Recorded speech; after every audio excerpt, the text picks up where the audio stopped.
자, 오늘은 봉독한 말씀 중심으로 환난 중에 축복을 구하는 신앙, 이런 제목의 말씀 전하도록 하겠습니다. 종종 어려움을 당하는 우리 성도님들을 보면서 마음이 안타깝고 너무나 마음이 아플 때가 적지 않습니다. 목회를 하면서 초역 때부터 지금까지 그런 안타까움이 그치지 않습니다. 그래서 요즘에는 밤잠을 이루기가 좀 쉽지 않을 때가 있습니다. 우리 성도님들 많은 어려움들 겪고 계시는데 오늘도 예배 잘 드리시고 승리하는 이 시간이 되었으면 합니다. 그런데 생각해 보면 삶을 살아가면서 어려움을 겪지 않는 사람은 아무도 없습니다. 일반 시민들은 물론이고 대통령을 지낸 분들도 재벌들도 다 나름의 어려움이 있습니다. 다만 우리가 지금과 같은 어려운 시기를 지나갈 때에 개인적인 어려움들도 있고 전 세계적으로 겪는 전염병 재난의 어려움도 있습니다만 우리가 지금 겪는 이 어려운 시기를 잘 통과해야 되겠습니다. 오늘 말씀을 통해서 우리 성도님들이 심기일전해서 어려운 시기를 잘 극복하시고 더 좋은 미래로 나아가는 저와 여러분들이 되시기를 주의 이름으로 축원합니다. 광야 같은 인생을 살아가는 우리들이죠. 출애굽한 이스라엘 백성들이 광야를 통과해야 됐던 것처럼 우리들도 고난의 시기를 통과해야 될 때가 있습니다. 그런데 광야 같은 인생길에도 하나님은 엘림을 예비하셨었잖아요. 광야 한가운데에 종려 70고로 시원한 그늘을 예비하시고 물샘 12를 준비하셔서 고된 인생들에게 위로와 휴식과 회복의 시간을 갖도록 도와주시지 않았습니까? 오늘도 이 주일을 통해서 그런 주님의 위로와 회복과 치유의 역사가 있기를 바랍니다. 다만 연약한 우리 인생들이 고난을 당할 때에 그것이 때로는 감당하기 어려운 환난일 때가 있습니다. 그때에 우리에게 중요한 것이 무엇인가 하면 세상을 이기는 믿음으로 그 어려움을 돌파해야 된다라고 하는 것입니다. 오늘 말씀을 보면 하나님은 환난이 변하여 축복이 되게 하시는 하나님이라고 하는 것을 우리가 알아야 되겠습니다. 오늘 본문은 소위 말해서 야베스의 기도라고 하는 말씀으로 유명하지 않습니까? 제가 새벽에 나눈 적도 있습니다마는 오늘 말씀에 보면 어려운 시기를 지나가는 성도들이 어떠한 신앙으로 그 어려움을 돌파해야 되는지, 어떤 믿음을 구하면서 나아가야 되는지 하는 그러한 내용들을 볼 수가 있습니다. 첫째로 우리가 어려운 시기를 지나갈 때에 주 안에서 자신이 얼마나 존귀한 존재인지, 귀중한 사람인지를 우리가 잊지 말아야 되겠습니다. 오늘 본문 9절에 보면 야베스는 그의 형제보다 귀중한 자라. 그의 어머니가 이름하여 이르되 야베스라 하였으니 이는 내가 수고로이 낳았다 함이었더라. 이렇게 말씀하고 있거든요. 여러분, 사람이 어려움을 겪게 될 때에 자기 자신이 작아 보이고 너무나 무력함을 느끼게 될 때 슬픔을 느끼게 되고, 때로는 자기 자신이 얼마나 소중한 존재인지를 생각하지 못하고 비관적인 생각에 사로잡히는 수도 있습니다. 이를테면 아합 왕 때에 이스라엘의 역사를 확 바꾼 사람이 있거든요. 종교 개혁이라고 하는 말이 있습니다만은 종교 혁명을 일으킨 분이 있잖아요. 누굽니까? 엘리야잖아요. 선지자 엘리야. 갈멜산에서 번제단에 불이 떨어지게 했던 하나님의 능력의 종이지 않습니까? 그래서 이스라엘이 아합 왕 때에 이방 여자 이세벨로 인하여 바알과 아세라에 빠져서 하나님을 배반하고 음란하게 이방신을 섬기며 부패하고 타락해 있었던 그들을 엘리야라고 하는 인물이 아주 종교 혁명을 일으킨 거잖아요. 하나님의 능력을 주셔가지고요. 그래서 역사의 물꼬를 확 뒤집어 놨습니다. 완전히 이스라엘을 아주 개혁을 해버렸습니다. 혁신을 일으켰어요. 혁명을 일으킨 거예요. 근데 그 대단했던 인물이거든요. 죽은 자도 살리게 되고 어마어마한 능력을 행했던 분이 엘리야인데, 엘리야에게 이세벨이라고 하는 이방 여자 이 왕비가 내일 이맘때에 너의 생명을 바알과 아세라 선지자를 죽인 것처럼 그렇게 만들어주겠다 이러니까 마음이 오그라들었어요. 그래서 열왕기상 19장 4절에 보면 자기 자신은 광야로 들어가서 하룻길을 좀 행하여 한 로뎀 나무에 아래에 앉아서 자기가 죽기를 원하여 이르되 여호와여 넉넉하오니 지금 내 생명을 거두시옵소서. 나는 내 조상들보다 낫지 못함이니이다. 이렇게 아주 죽기를 구하고 자기 못난 이야기를 하거든요. 열등감, 자기 자신을 자조하는 이런 생각에 빠지게 되지 않습니까? 여러분, 지금도 어려운 시기를 지나가는 우리 성도님들이 그 어려움에 눌리게 되면 엘리야와 같은 이런 영적인 거인도 그런 데 빠져들었었는데 우리들도 그러기가 쉽거든요. 그래서 이런 것들을 우리가 좀 조심해야 되겠다는 말씀을 먼저 드립니다. 여러분, 시편 16편 3절에 보면 땅에 있는 성도들은 존귀한 자들이니 나의 모든 즐거움이 그들에게 있도다, 이렇게 말씀했어요. 하나님께서 우리 성도들 한 사람 한 사람을 존귀한 자로 여기신다 이거예요. 그러나 세상 권세와 마귀 권세는 우리를 비천하게 여기게 하고 우리를 아주 열등감에 사로잡히게 하고 때로는 죽고 싶은 생각에 빠져들게 만드는 수도 있단 말이죠. 여러분들, 그런데 하나님이 우리를 존귀한 자라고 하면 감히 누가 우리를 천하게 여기겠느냐 이거예요. 여러분, 존귀한 성도들이십니다. 하나님의 말씀입니다. 할렐루야.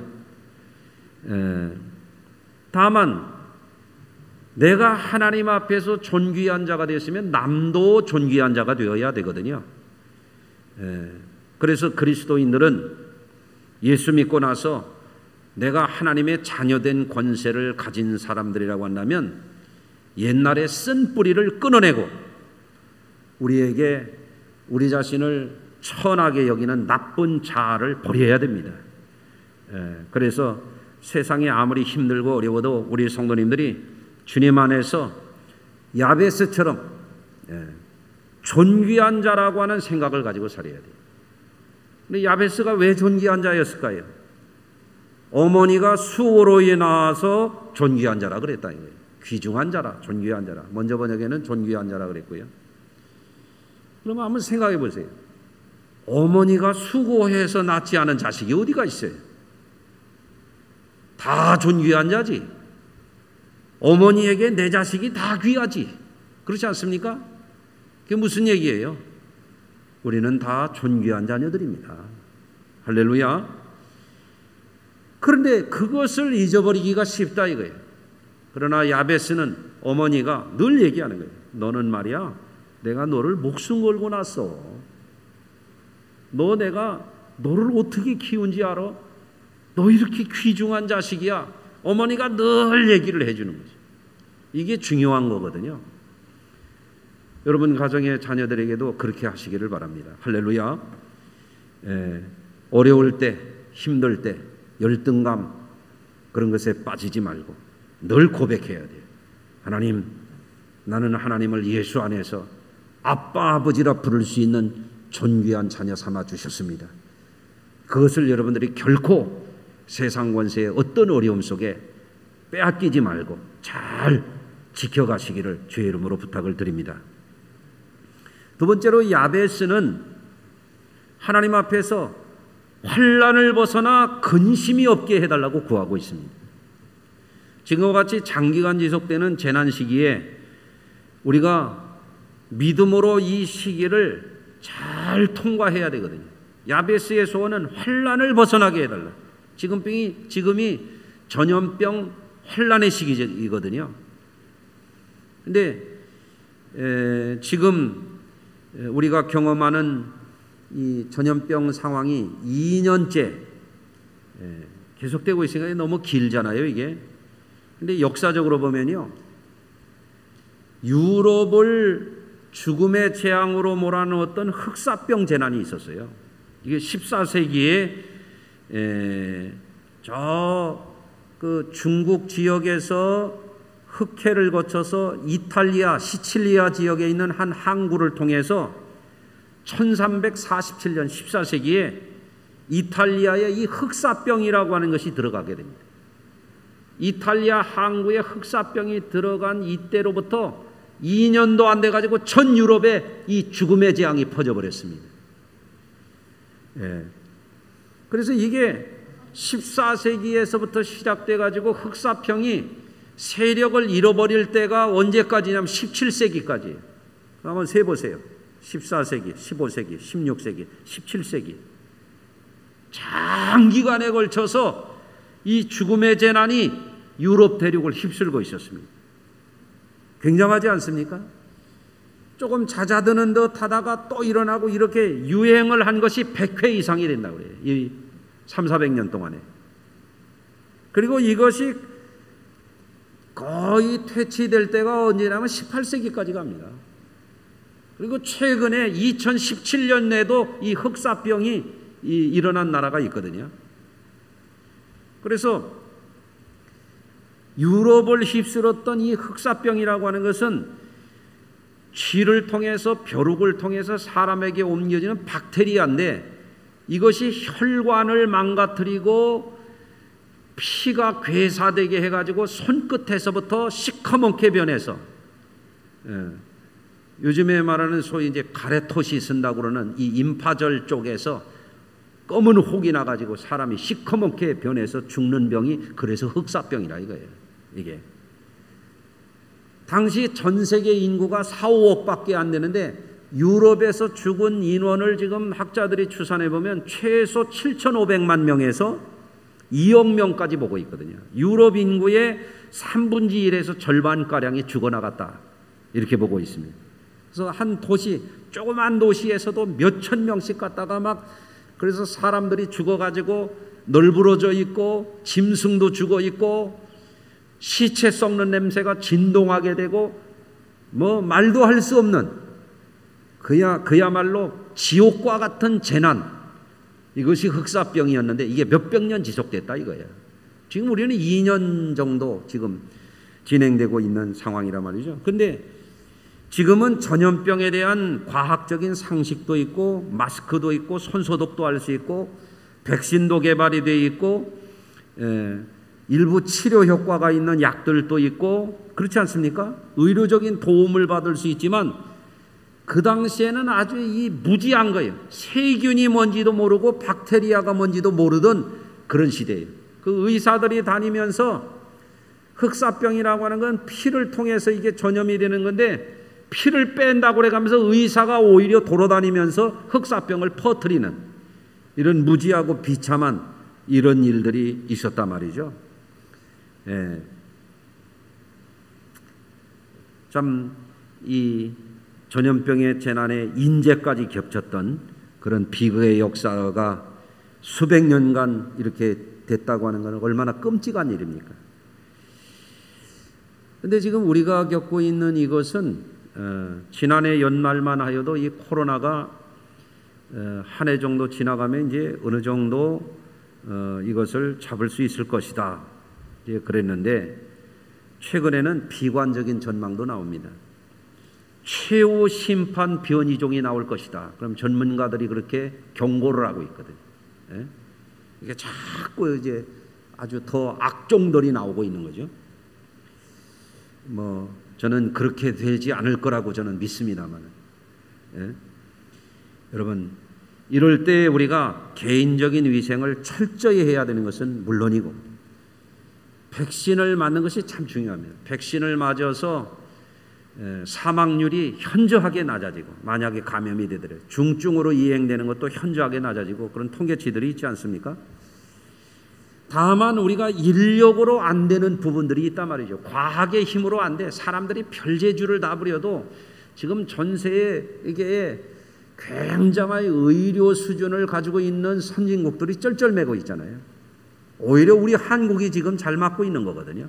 지금 4차 유행을 하고 있다고 그러는데 우리는 지금 잘 이겨내고 있습니다. 우리 성도님들도 잘 이겨내고 있어요. 할렐루야. 다만 우리가 인력으로 안 되는 부분, 사람의 힘으로 안 되는 부분, 힘으로도 능으로 안 되는 부분에 대해서 우리에게 뭐가 필요하면 하나님 앞에 매달려 기도해야 돼요.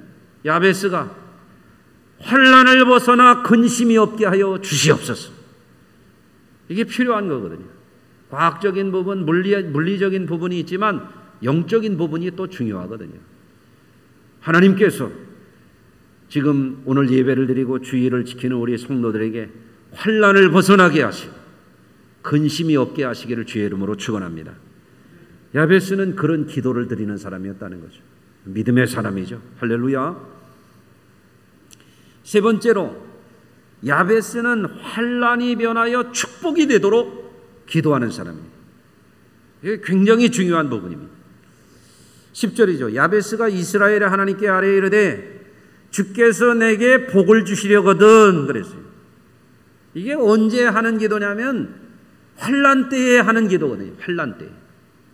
환난 때에 어깨를 늘어뜨리고 아무것도 할 수 없다고 자포자기하고 절망하고 있는 게 아니라 하나님 앞에 환난의 때에 축복을 구하고 있다 이거예요. 예. 하나님 나에게 복을 주시려거든 나의 지역을 넓혀주시고 주의 손으로 나를 도와주세요. 할렐루야. 여러분 야베스의 신앙, 야베스의 삶이라고 하는 것은 이 오늘 본문의 짧은 구절에 있는 이거지만 야베스의 삶 가운데 보니까 아주 특별한 믿음이 있더라고요. 환난 중에 축복을 구하는 믿음의 사람이었더라는 것이죠. 그런데 어떻게 됐습니까? 오늘 말씀의 결론은 하나님이 야베스가 구한 것을 이루어 주셨다는 거거든요. 할렐루야. 저와 우리의 성도님들에게도 그런 은혜와 복이 임하기를 주의 이름으로 축원합니다. 주께서 택하시고 사랑하신 성도 여러분, 우리 하나님은 연단을 통해서도 우리를 더욱더 복되게 하실 하나님이십니다.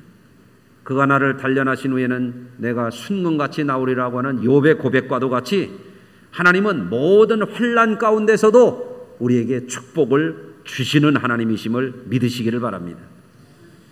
여러분 우리 삶 가운데 보면 어떤 분들은 태어나서 보니까 불리하게 태어났어요. 예? 가난한 집에 태어나고 예? 가정이 부모님이 인격적이고 그런 부분이 아니라 아주 인격적으로 깨어져 있는 그런 집에 태어난 분들도 있거든요. 그런데 야곱이라고 하는 인물이 성경에 보면 족장시대 때 불리하게 태어났어요. 장자로 태어나지 못하는 거예요. 그렇지만 이 야곱이 어떤 믿음을 가졌냐면 나는 이 운명을 바꿀 수 있다. 내가 믿음을 가지고 하나님 앞에 나는 이걸 바꿀 거야. 그러고 살았거든요. 그렇다고 해서 야곱이 무슨 장미꽃을 뿌려놓은 순탄한 그런 길만 간 게 아니잖아요. 치열한 삶을 살았거든요. 그런데 야곱이 외삼촌이 있는 밧단 아람에 가서 20년 동안 눈 붙일 겨를도 없이 살았다고 그랬거든요. 그가 20년 동안 그곳에 가서 하나님의 놀라운 축복을 이루어서 이제는 고향으로 돌아가려고 할 때 그가 한 유명한 말이 뭐냐면 창세기 35장 3절입니다. 우리가 일어나 베델로 올라가자. 내 환난 날에 내게 응답하시며 내가 가는 길에서 나와 함께 하신 하나님께 내가 거기서 제단을 쌓으려 하노라. 야곱의 하나님, 인생을 역전한 야곱의 하나님이 어떤 하나님이냐? 환난 날에 나와 함께 하신 하나님, 환난 날에 나를 도와주신 그 하나님이라고 고백을 하고 있지 않습니까? 우리가 환난 날이라고 해서 우리가 절망하고 낙담하고 우리 자신을 스스로 비천하게 생각하고 그렇게 할 일이 아니지 않습니까? 또 야곱은 그 후에도 이제 거부가 되어서 한때 두때 세때를 거느리고 대가족을 이루고 큰 부자가 되어서 고향으로 이제 금의 환영한 후에도 가나안 땅에 기근이 들어가지고 애굽에 식량을 구하러 가고 아들이 죽은 줄 알았다가 애굽에 가서 요셉을 만나가지고 거기서 오랜 세월을 지나고 인생이 이제 거의 다 되어서 이제 세상을 떠날 날이 되어서 자손들을 축복하는 시간에도 보면은 야곱이 뭐라고 얘기하냐면 이렇게 얘기합니다. 창세기 48장 16절입니다. 나를 모든 환난에서 건지신 여호와, 이렇게 말합니다. 환난에서, 모든 환난에서 나를 건지신 여호와, 그분의 이름으로 이 아이들에게 복을 달라고 기도하고. 이게 뭐예요? 야곱의 삶은 환난 중에 나를 도우신 하나님, 환난 중에 나와 함께 하신 하나님, 환난 중에 나를 이기게 하신 하나님, 환난 중에서 나를 건져주신 하나님이라고 하는 그의 삶의 신앙의 경험과 간증이 있는 거죠. 할렐루야. 저는 지금과 같은 시기를 지나가는 우리 성도님들에게 이와 같은 신앙의 승리가 있기를 주의 이름으로 축원합니다. 여러분, 환난에서 건지셔서 축복을 주시는 하나님이 야베스의 하나님이요, 야곱의 하나님이요, 우리의 하나님이시란 말입니다. 그래서 많은 사람들이 어려움을 겪으면 위축되고 낙심되고, 어떤 사람은 병들고 인생을 포기하고 이런 사람도 있잖아요. 그런데 역사가 아놀드 토인비는 인류 역사를 해겔의 역사 해석 방법을 배워가지고 도전과 응전의 역사라고 하는 것을 말하면서 뭐라고 했냐면, 역사의 고비고비마다, 위기 때마다 역사를 발전시킨 사람들이 누구냐면 창조적인 소수라 그랬거든요. 창조적인 소수. 예? 그게 맞는 말입니다. 앞에서 말씀드린 14세기의 흑사병이 창궐해서 2차 대전 때 수천만 명 사망한 것보다도 이 흑사병으로 죽은 사람들이 훨씬 더 많잖아요. 예? 인류 문명에 큰 위기가 왔지만 이것으로 인하여 어떻게 됐습니까? 인문학이 발달되고 르네상스가 오고 종교개혁이 일어나고 산업화가 되고 의학이 발달되고 방역이라고 하는 개념이 생겨나게 되고, 이런 재난 중에 인류 역사에 큰 진보와 발전이 이루어졌거든요. 역사적으로 보십시오. 역사적으로 보면 전쟁의 참화를 겪은 나라들이 잘 사는 나라가 됩니다. 전쟁을 겪고 나게 되면 전쟁 후에 기계공학이 발달되고 산업이 발달되고 사람들 속에 살아남아야 되겠다고 하는 생존의지가 강하게 되고 어떻게 해서라도 잘 살아야 되겠다고 하는 그런 정신이 살아나기 때문에 전쟁 겪은 나라들이 잘 사는 나라가 됩니다. 예, 우리나라가 그 대표적인 예 중에 하나입니다. 여러분들, 수백 년 겪은 흑사병과 전염병의 재난에 비교하면 우리는 지금 아주 짧은 이 연단의 시기를 지금 통과하고 있습니다. 무슨 말씀인가 하면, 지금도 어려운 분들은 너무너무 어렵지만 이거 우리가 이겨내야 된다는 거예요. 어떻게? 환난이 변하여 복이 되게 하시는 하나님, 역사를 오히려 역전시켜서 위기를 기회로 삼았던 사람들처럼 환난 중에 나와 함께 하시는 하나님을 의지하는 가운데, 환난 중에 우리를 건지시는 하나님, 환난 중에 우리를 도우시는 하나님, 그 하나님을 바라보면서 저와 우리 성도님들은 반드시 이 어려움을 돌파해야 될 줄로 믿습니다. 어떻게 해야 됩니까? 오늘 말씀을 정리하면, 첫째, 야베스처럼 어려움 속에 위축되지 말고 열등감 갖지 말고 소심해지지 말고 스스로 무너져 내리지 말고 나는 하나님 앞에 존귀한 자라고 하는 담대한 믿음 가지시길 바랍니다. 또 환난 중에 근심을 벗어나 환난을 벗어나 근심이 없는 나를 달라고 기도했던 야베스처럼 우리 성도님들 영적으로 강해져서 환난을 돌파하도록 기도하고 기도의 승리자들 되시기를 바랍니다. 또 환난 중에도 지경을 넓혀주시고 나를 도와달라고 했던 그 야베스의 기도에 응답을 주셨던 하나님의 은혜를 바라보면서 우리도 환난 중에 발전할 것을 바라보고 더 좋아질 것을 준비하고 그렇게 하시길 바랍니다. 오늘 예배당에 나오신 분들은 예배당, 우리 교회 예배당의 양쪽에 이렇게 전체 4줄인데 양쪽 2줄이 지금 의자가 비어 있는 거 보실 거예요. 지금 모일 수 없는 때지만 저는 지금 준비하고 있는 거예요. 포스트 코로나가 지난 이후에 하나님이 우리 교회를 부흥시킬 것을 생각하면서 예배당 좌석도 오래돼서 이게 때 타고 칠이 벗겨진 거 이거 싹 다시 개수해서, 방석도 다시 깔고 등받이도 레자를 깔아가지고 우리 성도들 좋은 예배 환경을 만들 준비하고 있거든요. 환난이 변하여 축복이 되게 하신 하나님, 우리를 다시 일으키실 하나님, 그 하나님을 바라보고 우리 함께 준비할 수 있게 되기를 바랍니다. 어려움은 지나가는 것입니다. 우리는 잘 통과해야 됩니다. 우리에게는 우리를 도우시는, 환난 중에 함께 하시는, 환난 중에 우리를 건지시는, 환난 중에 우리를 도우시는, 환난이 변하여 축복이 되게 하시는 그 하나님이 나의 하나님이요 우리 성도들의 하나님이신 줄로 믿습니다. 그 은혜가 임하기를 주의 이름으로 축원합니다. 기도하겠습니다.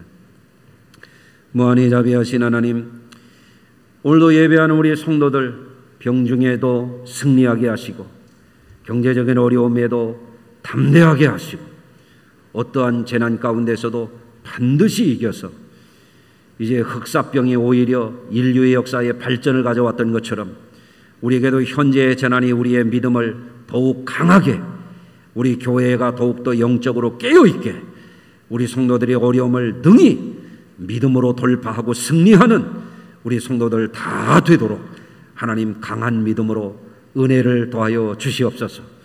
야베스가 환난 날에 하나님 앞에 기도했던 것처럼 우리의 기도에 응답하여 주시고 함께해 주실 것을 믿습니다. 예수 그리스도 거룩하신 이름으로 축복하며 기도하옵나이다. 아멘.